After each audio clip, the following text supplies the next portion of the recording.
Good morning, Anthony Perlossers. Put a smile on your face. It's a lovely Sunday morning, heading to church right now, and didn't get much sleep last night, but yeah, we had seen the awesome Mario. I remember when I was 15 years old, I had this first love. I was talking to my Filipino friend, Alda, and my very first girlfriend, Wendy. Yeah, this is the song. And she's like, oh, doesn't love feel great? We called each other Other A. And because my name's Anthony, her name's Alda. She's from Filipino. Yeah, it was the first love experience I had was with Wendy. And during my time in the U.S. Navy, she was also in the U.S. Air Force. And, she was a band girl. And, I experienced my first love when I was 15 years old, and it's kind of amazing feeling that love, feeling that joy, that security, and that's kind of like how we feel with Julia. She's the goddess, 15th generation, but we're now in the 17th generation, training up Beata to complete the same task that Julia did on the. So Julia now is the second rank, the 17th generation, but instead of goddess, she's the queen, and she kind of, every night, she's going out with us, and as we're training a goddess to kind of do the work for the agency, Julia's training is already solid in terms of, she has the 2 months, she finished the boot camp, and she's getting extra training to do a Supreme Goddess, where she kind of does more online calling and texting, and she becomes this emotional beacon of support and guidance towards the agency. What I like about Julia is, when we look at events, when we look at tasks, the Mario was not packed at all yesterday, even though he's semi-famous, 2.1 followers, very good voice. It was not packed at all, and Julia's intuition kind of did that. We brought 4 girls. One of them we met last Sunday at the baby, and then the other 2 were from Pomona college students, and I assigned them a task. Hey, we need to recruit more girls, and I would love to drive you guys if given that recruitment rather than me showing up. But we had 7 girls drop out, so that kind of says a lot. You always have to look at these external signs, and it's not the chance, it's intuition. If the girl really wanted to go, she was really excited about it, she would have went. And so Julia becomes like the filter in terms of the litmus test of what fun activities are, who the good promoters are to work with, and what we can do to make the agency fun.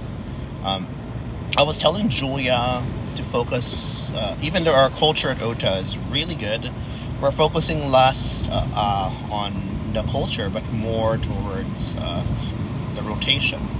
I've gotten so much advice from different promoters, advice from Mel, advice from Hardy, even like AP or something, that you have to put the girls on a rotation rather than binding them. That way they don't feel like they're the only girls. They feel like they have a choice. They feel like, they can come whenever they please, whether it's once a week, once every 2 weeks. So having a more solid team of 230 girls, but they're all active, 20 girls each night. And that's the whole point of the goddess, is just increasing our contacts, increasing the numbers of the girls, so we can just shoot out messages and have them excited, right? My eyes right now is, and it's kind of sad, right? Every goddess's life, she has to duplicate herself, and that's the whole process of colonization, is the duplication of technology and culture around us, and observing different promoters, and cloning them, duplicating their personality, the way they run things, and then applying it to the technology of the agency. So the agency is, we're like this little snowball rolling down the hill, we're engulfing all the cultures, all the traditions, all the nations around it, and imitating and then copying it back to OTA models. And that's how we stand strong as an org. We're here to kind of like duplicate, reverse engineer how stuff works, and then apply it back to the agency. And that's how the agency gets strong. It mimics the environment. And yeah, we had this eyes on this girl. She's Russian, redhead, and she's most likely gonna continue the goddess lineage. And of course, we're training up the while giving Julia extra training. Julia leaves in May for France, so it's very important we find the right candidate who would kind of go. And the candidate we're looking for is someone who doesn't have a car, someone who studies a lot, like Julia. She's studying to be a lawyer, doesn't have and cannot have a boyfriend who's not looking for that. I mean, even Julia, she desires love. Like, it's not like she doesn't want to love, but she's more focused on the intellectual side of things, of being smart enough to know, hey, there's no future in the United States. Your future is in law school. So that means, no distractions from guys. And, that simply means that you're not gonna focus on guys, you're gonna focus on work. And for her, this is a good side job for a college girl. I pick her up every night, and around 10:45, then we go to the club, and no drama, no stress. She feels very safe, and she meets network, she gets to socialize, and meet lifelong connections, right? And last night we brought her to Mario, one of my biggest R&B stars that I love and am a fan of, and she enjoyed it. So when we're applying this, we're gathering more contacts, increasing our list, and getting more girls to kind of go out with us. Having many times I'm like, should I scrape off the goddess technology? Should I scrape it off? No, it's been very helpful. I was advised several times, not to pay girls, but I'm like, hey, we need a lifelong. The stress of finding girls is just too much. That now girls they all want to just roll with Julia. She's the front-facing role of the agency, and that's what the goddess role does. It's like you get all these exclusive perks, nails done, you got your makeup done, you got hair, you got Botox, lip fillers. Right now we're doing a special. Sign up for the agency, you get lip filler bonus. You're getting paid $2,800 a month, and it comes down to, at worst comes to worst, right? We check in at 11:30, ends at 2 a.m. At worst, you're getting 35 to 40 an hour. What type of job kind of pays you to party besides a bottle service girl? 7 nights a week, you're getting paid $2,800 a month for 19 hours of work. And plus you get the lip fillers and the bonus every 2 weeks, the nails. So it's roughly you're getting 4, 5, 6K a month in value. Plus you go to a club, you meet these priceless network connections, and it's one of the best programs we have. And the girls feel safe in that sense. I don't touch any of the girls. I don't try to sleep with them because I'm trying to be Catholic, and that means that celibacy until you're married is kind of the thing that I practice, and you will not have to worry about sexuality with the agency. Plus you get to meet a lot of girls. We're usually rolling with 4 girls in the car with me, and sometimes obviously that's not the case, but every night it's just marketing. We're a sales job. We're finding girls. I'm the one who finds the girls for you. You just become the validation. It's like, oh yeah, hi, my name's Anthony, I run a model agency, and then boom, you just pop in. This is one of my models, Julia. And that's pretty much it. And then sometimes we go to church on Sunday.